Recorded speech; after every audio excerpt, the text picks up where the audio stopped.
Welcome to the Why Did I Get Cancer podcast. I'm Deborah Herlax-Enos, a small-town girl turned TV nutritionist and healthy living expert. I design health programs for the average guy or gal, including those average guys named Metallica. On September 1st, 2020, I was diagnosed with breast cancer.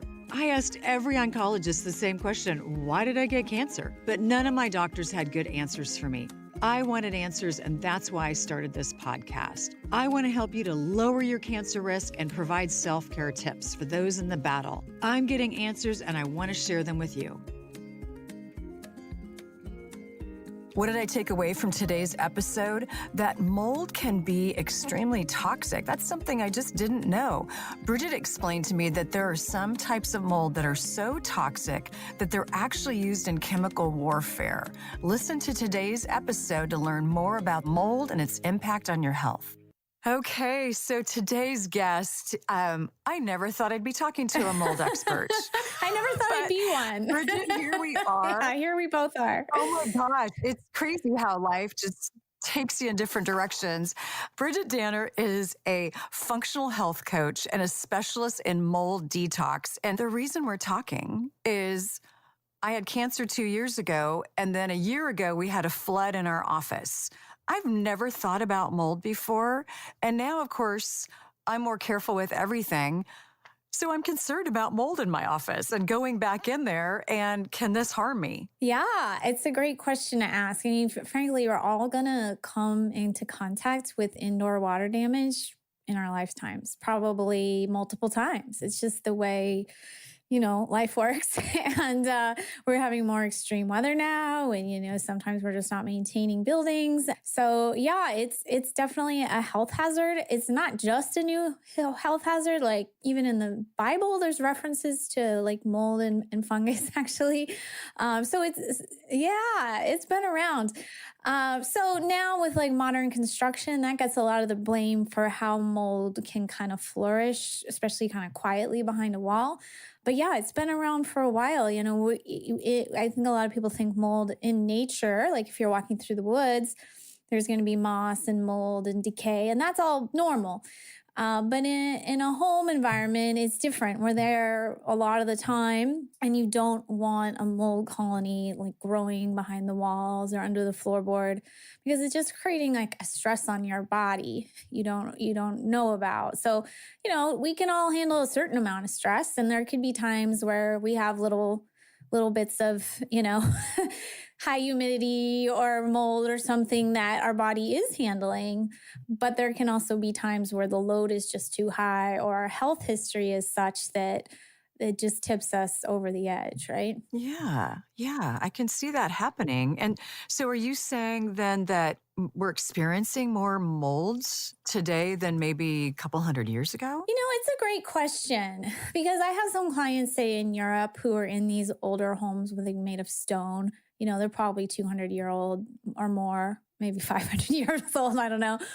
And there can be mold there too. I think in England, they just call it dampness. They're like, oh, it's just a little dampness. Like, don't worry about it. So yeah, it's a great, are we experiencing more or not is a great question. I don't think we know for sure. I just think now, we're becoming more aware of it as people have chronic illness and maybe we aren't finding the answers. I mean, it is combined with other modern things too. There's a lot more compared to 200 years ago. There's definitely more other toxins in the environment that are brand new to us. And now our liver is, dealing with that. So let's say we lived in a farmhouse many, many years ago when we were probably outside a lot more. We probably were eating more of a real food diet. We weren't exposed to pollutants. So maybe if there was some mold in the house, like it could be handled. But now we have all these other factors plus potentially mold in the house. So yeah, it's a great question that I might not have a total answer for. But yeah, there is some historical context and like new modern context. Mm-hmm. Well, you make a good point, Bridgit, because you're saying, maybe 200 years ago we had dampness or, that musty smell in our house, but we weren't inside that much. And now I think I've read that we spend 70% of our time indoors, where it used to be 60 or 70% outside. Now we're inside. So maybe our exposure is different. I think it's different. I mean, I sometimes, I see some of my neighbors, like I barely see them, like besides getting, driving into their garage. Like there's some people I think are Right. outdoors like literally 1% of the time. Oh gosh. And of course that's where our best air is going to be, unless you want to invest in, some expensive or maybe not so expensive house plants to try to change your indoor air quality. But it sounds like the more we can get outside, the better. Definitely. I mean, now outdoor air quality is a lot better than indoor air quality, which is saying something because there's still pollution out there, but it is better air quality. I mean, maybe not if you're like standing next to a highway, but generally speaking, it's better. And there's just so much healing in nature. So, especially if you have a mold issue, I really encourage people to get outside, get out of the home. But yeah, just in general, as a practitioner, I am a big fan of getting outside. I used to live in the Pacific Northwest like you, and I had a dog, and I was still walking the dog in the rain. And sometimes the weather isn't always suitable, but you can still get out for a half an hour and do something. You're right. You just have to gear up if you live here. And, you just have to, you're going to get wet. And that's just the way life is. Life is an outdoor game. Yeah. So, Bridget, are there different types of mold? Some mold that, is not going to trigger some sort of an immune response or chronic disease. And then are there other molds? Tell us a little bit about maybe mold 101. Yeah, I think there are thousands of types of molds, maybe hundreds of thousands. So really very many. When I was first learning about it, I really thought that only the toxic strains, which are about a dozen, make you sick. They make you the sickest. But as I've learned later from, I've networked with a lot of mold remediators, even non-toxic strains, when there's just a big load in your home, again, maybe also with like candida, there can be other like bacteria and, toxins like we talked about, that still can be bad for your health or cause allergies. So it's just like a matter of quantity and also types of mold. They're both like a factor. Okay. So I'd mentioned when we first started that we had a flood in our office. And so now my husband and I are both working from the house. And, I'm wondering, when can we get back in there? Can you ever go back to a place where you've had maybe a water issue? Yeah, well, if this was a sudden flood, in a way, it's a little better, especially if you handled it quickly. So what tends to be the more tricky problem is when you have like a leak in the wall or the crawl space or whatever that you don't know about. So it's just going on and on. But if you have a sudden incident, always the best way, and we can talk actually about what you guys did or didn't do, within 48 hours, it needs to be fixed. So a call needs to be made like quickly, unless someone in the family is like super handy and a contractor. But, if not, if you don't have tools and stuff, wet drywall needs to be cut out, fans need to be run, like carpet needs to be pulled up. It depends on the extent, right? If you just have like a bathtub that little bit, whatever, like overflowed, like, certainly if it's tiny, you don't have to like rip up the floor. But if we're talking like a flood, which seems to be what you're describing, and, floorboards got saturated, drywall got saturated, carpet, furniture, this is a situation that needs handling fast. So if that's handled quickly and wherever was leaking, the source is handled, yeah, you could potentially be in there in a couple of weeks if you put everything back together, remove the damaged stuff, rebuild. It's just a matter, sometimes floods happen when people are out of town. So if something's sitting there 2 weeks wet, now you have a bigger problem. It depends where you live too. So you live in a rainy climate, it's more humid. Things aren't going to dry as well. I live in a dry climate now.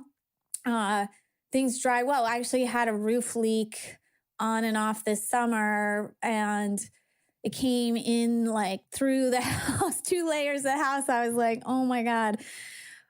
But because it rains here fast and then it dries fast, besides having some expense, I didn't have any mold damage, any mold.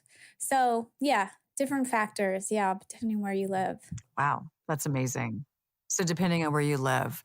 Okay, so again, I'd mentioned, I never really thought that much about mold until we had this flood, but why do I need to be concerned? What can mold do to me? Yeah, mold, especially if you never heard of this before, this is going to sound crazy, but mold is like an incredibly strong toxin. Some of the toxins from mold have been like used as like chemical warfare, even like it's strong. It's a strong neurotoxin. I don't think mold means to be this really potent toxin. It's just sort of like this protective mechanism, like it's putting out. It might not even be meaning to be toxic. It's just a noxious waste product kind of coming off of the mold. It's kind of can build this like protective biofilm over it, over the colony that's like leaching out these gaseous toxins. And they are just incredibly potent. They can cross the blood-brain barrier. They can cross the cell barrier. They can travel in water. They can travel in fat. They can like break down your gut. They can inflame your brain. They can degenerate your brain. Like they can do anything they want in your body. Yeah, they are very strong. I mean, there are people who have cancer, who have paralysis, like in a wheelchair, and like they find out it's coming from mold. And it just doesn't get a lot of press for its ability to make people potentially really, really sick. It depends on your body and the mold, and there's different factors. But I got pretty darn sick myself, so I know it's true. And now I help other people with this. And it's just such a strong toxin that if you continue to live and be around it, everything else you do for your health is basically not going to work. You can change your diet, you can go to bed on time, you can meditate. If you're still living in mold and it's, already affecting you, it's going to keep getting worse. Like it just is. So it's worth knowing about. Just have awareness that it's possible. I think I might be mildly freaking out right now, Bridgit. But so it sounds like what you're saying, mold is super strong. Not all of them, but the ones that are really considered toxic are very strong in your body. And it sounds like it doesn't just work its way out. You have to do something to try to get it out of your body. Is that what you're saying? Yeah, some can be removed. Some will be removed. Well, so there's a lot of factors considered. Like, let's say you're still in the moldy home, whether you know it or not. You might be getting rid of some, but you're still putting it in and it keeps going and going, right? So you're never going to get rid of it. But let's say you move out, and I've seen this with clients too. Some of them move out, especially the ones maybe this happened a few years ago. They didn't know much about mold.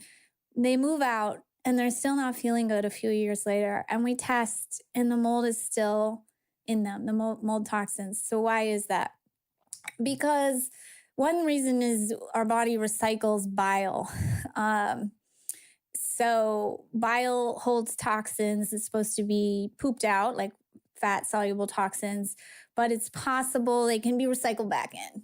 So that's one way. Or if you're not pooping very often, they can be recycled back in because you're constipated. If you're, maybe not drinking enough water, or you're not supporting your liver, or, you don't get enough nutrients for your liver. And then there's some factors about immunity that some people, like 25% of people, their immune system cannot tag the mycotoxin and like make antibodies against it. So that gets talked about a lot. And mycotoxin is mold, correct? Yeah, it's a toxin that comes off mold. Yeah. So now we're able to test that in a urine test, and there's some blood tests too. And so, yeah, why would it still be in us? It's sometimes the body is just not recognizing it, moving it out. Those are, in short, the reasons why it could still be lingering. Okay. Interesting. So your body wants to move it out, but it may not have the ability. Is that maybe due to, I'll just say about me, maybe because I had cancer a year and a half ago and my, body's not healed? I mean, are there reasons why we can't move it out? Yeah, I think there are lots of different reasons depending on the person. And I'd love to hear more your perspective from the cancer side, because that's not as much my specialty with clients. But yeah, some people like genetically don't have strong detox. Like they don't recycle glutathione as well, which is a really important antioxidant. Or if you've been through cancer and maybe cancer treatment, potentially like very toxic cancer treatment, probably your antioxidant status has taken a hit. So you might not Mm-hmm. be processing out other toxins as well. There's like only so much the body can handle. And some people are constipated, some people have a weaker immune system from age or just being in mold so long that the body, I mean, even I moved from the Northwest to Arizona really to heal. And it still took a while. It was like, I don't know how you feel in your journey right now, Deborah, but if nothing in the body is overnight, it takes time to, even if you feel better than you did a year ago, it may not be where you want to be quite yet. Right. Right. No, it's been a slow process and still trying to get my strength back. And it's a much slower process than I would like it to be, Yeah, I can but it relate. is what it Yeah. is. And right. And I know that, given the right tools, your body can really heal itself. Yes. Yeah. Some people ask me the question, it's when I started to work, specialize in detox. They're like, well, doesn't the body detox itself? And I'm like, well, yes, but you can support that or you can inhibit that. You can go either way. If you want to Mm, smoke a pack of cigarettes a day and eat a McDonald's, I can guarantee you're inhibiting your detox.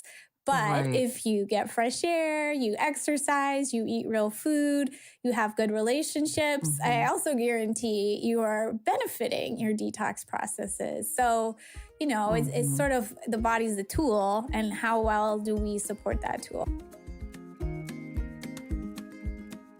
Hey, you guys, wanted to show you one of my favorite healthy hacks. It's actually a product called AccuShield, and I have it on my phone at all times and also on my iPad. We are inundated with blue light. Blue light is naturally occurring in sunshine, but it also, unfortunately, not so naturally occurring from our digital devices. These devices are not going away. So I just needed to figure out a way to manage the blue light in my life. It's one thing if I'm outside and it's a beautiful sunny day. That's going to send a signal to my brain of, hey, make cortisol, make stress hormones, not in a bad way, but just hormones that are going to keep me energized and active. But then at night, when I go in my house and I turn my lights down, it's a signal to my body, hey, time to mellow out, time to get ready for sleep, time to make melatonin and serotonin. But the problem is you go on your phone, it sends this bright signal to your brain, and your body says, oh my gosh, I thought Deb was getting ready to go to bed. Apparently, she's out in the middle of the day because it's the blue light.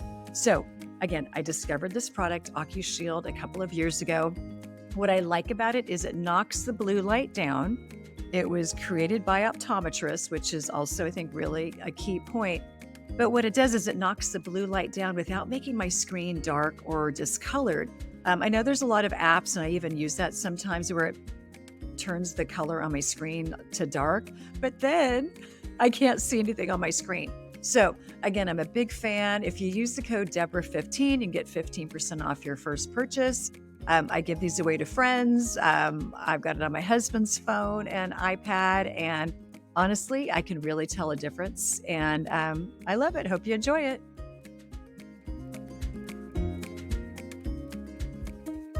And it seems like, so many of us are trying, but there's a lot of boxes to check. You said sleeping well, relationships. You mentioned pooping.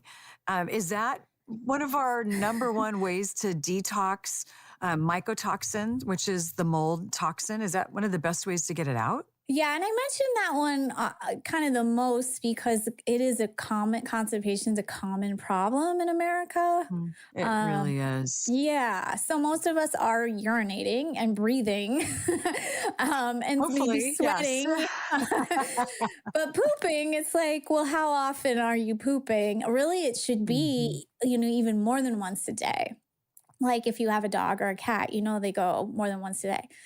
And so mhm. some adults, though, have gotten used to going every 3 days. It's not normal. And things are going to circle back in if you're not pooping them out. So, Honestly, it is the truth. I remember years ago, I had a client and she said she pooped once a week and that was with medication. oh gosh. I Oh, know. And so I hope she got help. It's been a long time since I've seen her because, 7 or 8 years ago, we didn't really think that much about it. I mean, we knew we needed to poop more often, but it's such a strong detox pathways. I mean, it's a waste product. We're trying to get waste out of our body. And that does include, old cells and mycotoxins and junk. Get the junk out. yeah. Most of us don't need to have as much fiber in our diets anymore, or we're not active as much anymore. So, yeah, really paying attention, or if you're a parent, even, are your kids Hmm. having bowel movements? Just paying attention to that. And there's so many ways to improve bowel motility. We're all a little different Hmm. on what's going to work for us. But, I hate to hear people are just kind of give up and they say, well, that's how I am. It's because it definitely Yeah. can be improved. Yeah, it seems like it's very common to just say, "Oh no, I've always been like this." Maybe that's not the way God intended you to be, you know? I mean, there are things that we can do. You were pooping more When you than came once out, you every were 7 pooping. days, I can Yeah. guarantee it. Right. So are we all born with good detox pathways? And then do we, through our habits kind of mess those up? Some people are born with less ability to detox. They're probably the ones who are kind of health sensitive, you could almost say, like they Mm. get overwhelmed by smells in the grocery store, or, Mm. get sick easily. Potentially you could see things like this kind of sensitives. And then, frankly, now, I mean, we can be exposed to toxins in utero in early life, and that can Mm. affect our ability to process things. So, some of it's genetics, some of it's early life epigenetics, and then early life, Mhm. exposures to toxins can affect us. And certainly with age, we can, our immune system can be less strong, our antioxidant network can be less strong, but there's always ways to boost it. So, I think it's relative. Do you have some recommendations, just for somebody who maybe is feeling overwhelmed because they're listening to this podcast and they realize, okay, I don't poop every day and, I don't like to exercise, so I'm not sweating. And it sounds like what you're saying is we really could bear to take a look at our detox pathways, but also let's not make it too confusing. So, couple of tips for us. Yeah, that's a great question. So, I have a book about mold, and first I have like a checklist of 10 things to check before we move into detox. So, let's approach it kind of the same way. So, some of those things are maybe things that are more obvious, like drinking water, which you are doing right now, eating, which is great, Right now? eating real food. We're like, okay, yeah, but getting a good night's sleep, pooping, not having relationship stress in your life, having a support network, being like inspired about something in your life that you're working towards. Just we all have our blind spots. So yeah, like you said, some people might just not like exercising, or they have to kind of push themselves to exercise. So I think we can all go through like a checklist.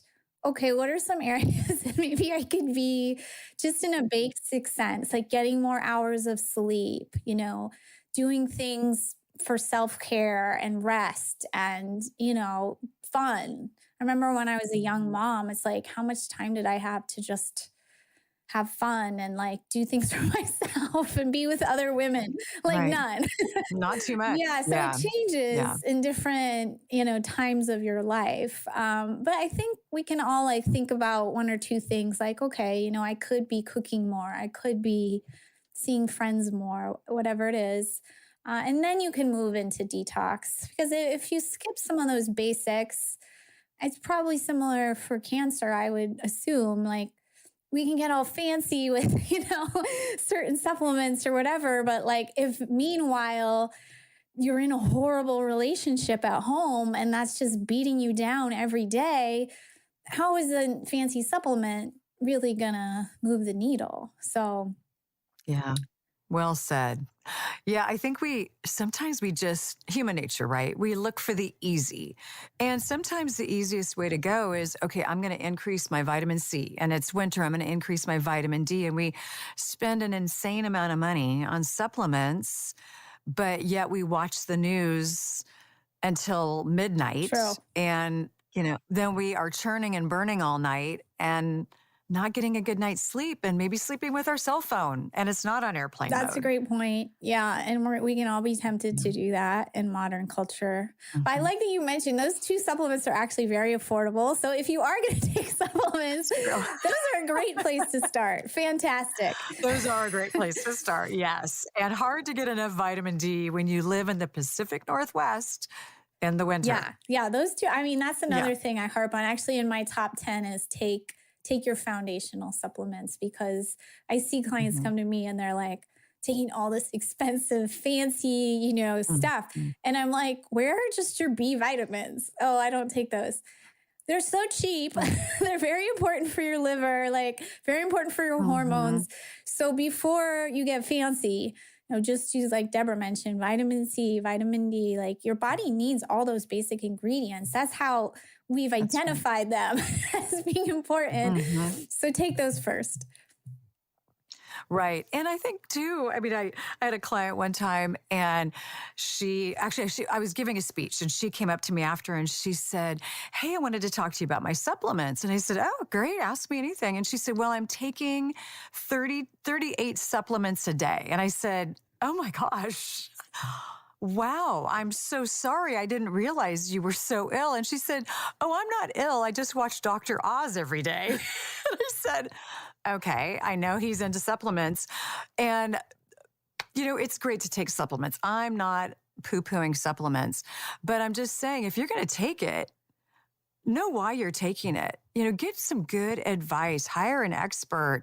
A doctor's probably not going to be your best expert when it comes to supplements because they don't get a lot of training. But, also vitamins taken, I'll say out of context, meaning taking high doses of one when it's not mixed, how it's mixed in nature, isn't always the best long-term plan. Yeah, it's a good point. And I get that too with clients coming in and a super long list. And I'll be like, why are you taking this one? Why are you taking that one? They're like, oh, I've been taking that one Mhm. so long, I can't even remember. I'm like, what? Right. But right. You just take it Yeah, like and you let's don't know slim why this you're putting it in down. your mouth. Like what is the most important, on Right. this list? Right. Right. And there are some that you can't, it's hard to get. I won't say you can't because I think you can make some real efforts, but it is hard to get enough, let's say magnesium from food. 100%. Yeah, that's always one I harp on. Right, because our soil has changed and, the plants are not getting as much magnesium in the soil. And so they're magnesium deficient. And then the average American, what is getting 2 vegetables a day? Oh, really? And one of them, I think, is considered as a French fry. And that's It's no probably wonder, Bridget, we're true. not It's pooping, darn probably it. true. Yeah, I I know. know. If you get like no fiber in your diet, it's like, I don't know. Right. Apparently, the carnivore diet can keep you pooping, but I'm not, I don't totally know if that's Yeah, a fact. I haven't jumped on that bandwagon yet, but we'll see. I mean, I'm open to anything, but I also, love old-fashioned ancestral living, eating what my grandparents and great-grandparents ate and keeping it really simple. Yeah. Yeah. As much as like maybe we can survive on just like liver and meat and fat, for the most part, our ancestors were foraging and they did eat a lot of plants, unless they were like Eskimos.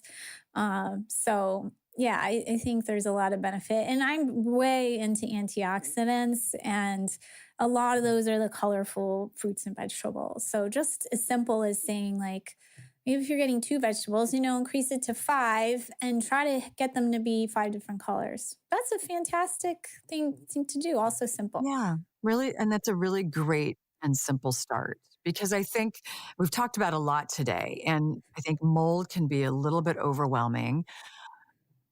But if I really want to move forward with my life and not get cancer again or any other chronic disease, do I need to really take a look at potential mold issues in my life? Yeah, I think it's important for everyone to be aware of mold as a toxin and then the other toxins too, right? So I'm sure you're aware of it, Deborah, but if you think of like the most Americans, I don't think there's a great awareness that like fragrance is toxic to you, or even things you wouldn't even think about, like your new IKEA coffee table is toxic to you. It's full of glues and processing agents. So, just being aware that your home environment affects your health. And you see, like on Instagram, everyone talking about like diet and exercise and like mindset. It's like, what about your home? You're in that all the time. So you have to think about air quality, right? Like basically that's a big part is just air quality, water quality. So that could be from mold. And again, I say in your lifetime, everyone's going to encounter some kind of humidity issue, water damage issue where they live. So just being more aware that these kind of issues can affect your health. They kind of can't be just ignored and painted over. They are inconvenient. They can be expensive, but it again, like nothing else is really going to keep you healthy if you have a big old mold colony in your office, getting you sick. So it's just worth knowing about. We have some free resources on my website, like a little getting started with mold guide. And I just encourage people, like, just be where you are. Like, I have clients, far in the process of healing. Great. And then I have clients or maybe someone listening who's just like, I'm wondering about this for myself and something that happened in my own home or my own health. Okay, just learn a little bit more right now. That's all you have to do. Learn a little bit more. If you decide to move forward, next step might be doing some kind of testing, but just take the step right where you are. Okay, because I think I'm new to the mold world, and if I hadn't had that flood, I wouldn't be talking to you. But it scared me because every time I go in my office, I smell it, and then I get a little bit of a headache, and I have some respiratory stuff, and Oh, no. so I know it's dangerous, and other people are experiencing this too. I mean, you walk in, maybe you rent an Airbnb and it smells musty, and then you have a headache for 3 days, or I mean, we all have things that hit our bodies. And then maybe we question, I wonder why my body reacted like that. So it sounds like what you're saying is take a look at it. Because if we're trying to figure out the root cause of, why does my husband always get sinus infections? Well, we need to take a look at that because your body shouldn't always be getting something. No, that's a good point. And I think we want to focus too on chronic exposure. Like, say, this is a good example with an Airbnb, sometimes you can just open the windows or you're out a lot and you can deal with it. If it's really bad, you might move out, you might cancel.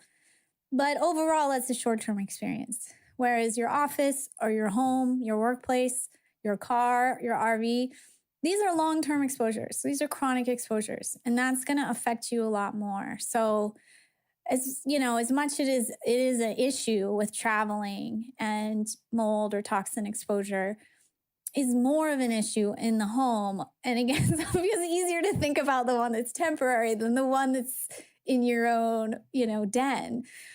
But you have to think about the one that you're exposed to more. Okay, that's a great distinction because who hasn't walked into a room or visited a friend and you think, oh my gosh, it smells so musty in here. but it's temporary. You're there for an hour or whatever. But it's what you're saying is the chronic exposure. So in your house or your RV, that's a really, I remember my parents had an RV and it had a little water leak in it. And now I'm thinking, okay, if you're going to be sleeping in there, you really need to take a look Hmm. at this. Yeah, I think that was the first exposure we found was a little RV we bought. It was like Hmm. all rotted up. Oh And then later gosh. we discovered our house. So yeah, I mean, I've seen it in like houseboats. I've heard about it all sorts of places Hmm. now. And yeah, it sucks because it's expensive and it's Right. inconvenient. Um, but it is what it is. I have one chapter in my book just all about the mechanisms of mold and like how it affects different body systems and all the research. And to me, like that's Hmm. like the smoking gun. It's like we know this stuff is very dangerous, so Hmm. you just have to take the steps needed if you're having symptoms, especially, right? If you're like, I feel great in my moldy RV. Okay, well, Okay. I'm not going to tell You you what to go. do.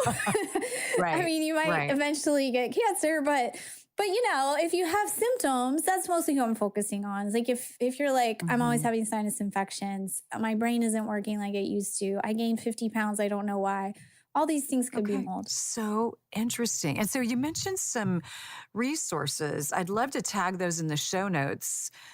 And, for anybody who's gathering information, they're at that stage of, oh my gosh, I have chronic this or I have chronic that. Could it be some mold exposure?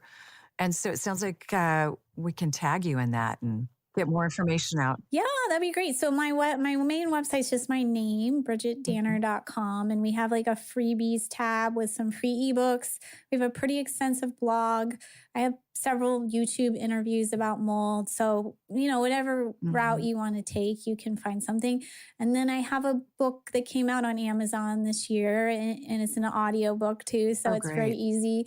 And you can just search, it's called the Ultimate Toxic Mold Recovery Guide. So you can just search that and we can give you the link as well. So if you're like a little further in the step, I think it's a great book to have if you're actually going through the journey, because you're going to be wondering, like, do I have to throw this thing out? Do I have to do this? Do I have to do that? And I just guide you, yeah, through that. And again, amazing that you just fell into this.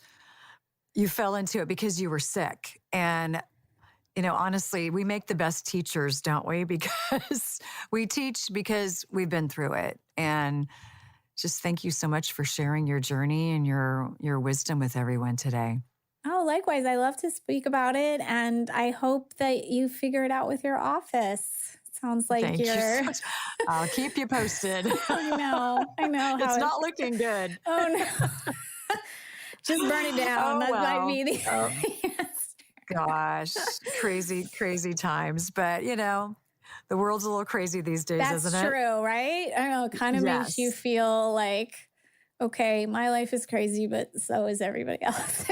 Yeah. So we're Right. all in good company. Totally. Well, thank you, Deborah. It's a Well, pleasure. yeah. Thanks, Bridget, for coming on. Why did I get cancer? So interesting. Hey, you guys, you know by now that I'm a huge fan of salmon. I try to eat it at least 2 to 3 times per week. It's just fantastic for an anti-inflammatory diet, and I love the omega-3s that I get out of it. But here's the deal. I just found out that most salmon that you buy in the freezer section of the supermarket has been double frozen, meaning it's fished, it's frozen, it's defrosted, it's processed, frozen again, and then it lands on my plate. And you know what? I'm not okay with that. And when you freeze protein and then defrost it and freeze it again, you get texture changes, you get flavor changes, and the nutritional content is also going to change. So after I heard that, I reached out to my friends at ButcherBox and I said, hey, what gives here? And tell me about your salmon. And I was assured by ButcherBox that their salmon is frozen one time. And I am a big fan of that. And that's probably why their salmon tastes so good. So they have a great deal for my community right now. And you can get free salmon in every box for a year. That's 2 pounds of salmon, $20 off of your first box. And you just go to butcherbox.com/Enos, and then use the code Enos to get this deal. Yes, I know that's a lot of the word Enos. Anyway, moving on. I don't know how long this deal is going to last. I'm a big fan of salmon, as I mentioned, but I'm a big fan of really delicious salmon, and I love that it comes from Bristol Bay, Alaska. It's sustainably harvested, and they actually even have a way to track it, so you can track it coming up from Bristol Bay all the way to your plate. So hope you enjoy this deal. Hey y'all, can you do me a favor today and go and leave a review of this podcast? I know that the more great reviews, wink, wink, emphasis on great, reviews that I get, along with more downloads and more subscribers, that pushes this podcast out to people who might normally not even find it. And the reason I started this podcast, and my real heart for starting this podcast, is that I needed this information. It wasn't available. And so I started a podcast so that I could be a blessing to others. So you're a blessing to me just by being here. And again, thank you for your support. Thank you for your positive reviews and all of the notes that you send me. And also just wanted to say, hey, keep in mind, I'm not a doctor. And if you need medical advice, please reach out to your team. That is going to be just the best source for you because they know you. So again, I hope you enjoy this podcast.